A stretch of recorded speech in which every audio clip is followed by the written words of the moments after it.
Bistrot du Boucher, c'est un réseau de 31 restaurants dans toute la France, spécialisés sur la viande, le terroir et les traditions.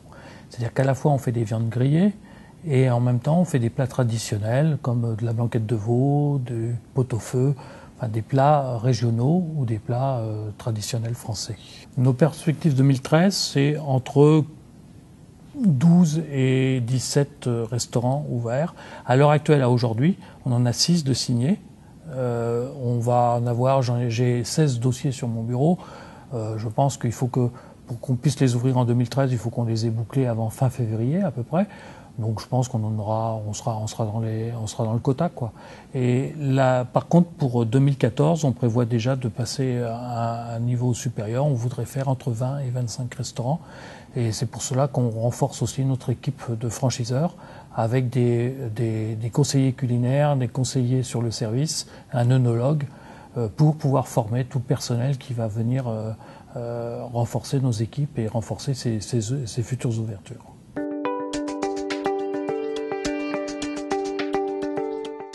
Nos critères de sélection de candidats sont assez draconiens parce qu'on ne cherche que des professionnels de la restauration, à la fois de la salle ou de la cuisine, mais des gens. En fait, on ne peut pas s'improviser en France restaurateur, d'autant que nous, on cuisine, comme je vous le disais, on cuisine tous nos plats sur place, donc on ne prend en compte que des professionnels.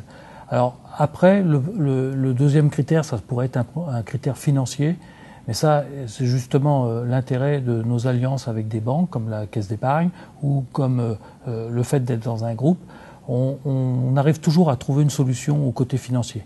On lance là depuis un mois des nouveaux systèmes de location-gérance, dans lequel en fait notre groupe finance à la fois les murs et à la fois le fond, par l'achat du mobilier, des machines en cuisine, enfin de toute la cuisine. Et en fait, on trouve de jeunes professionnels qui n'ont pas beaucoup de revenus ou pas beaucoup d'apports et qu'on finance complètement et qui partent en location-gérance dans nos propres restaurants.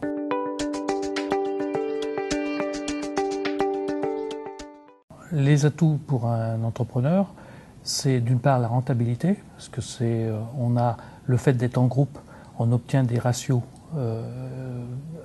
beaucoup plus intéressants que pour quelqu'un qui reste indépendant.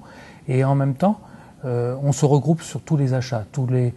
On a une centrale d'achat, une centrale de référencement qui permet d'obtenir des coûts qui sont sensiblement meilleurs que pour un indépendant qui travaillerait tout seul.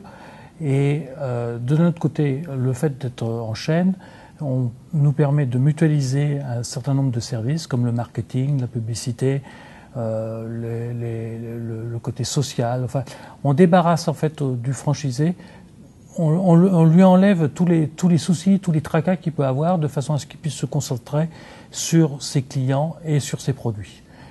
Il faut qu'on arrive à sortir le meilleur service, les meilleurs plats, et pour cela, il faut qu'il soit à l'aise et qu'il ait du temps nécessaire.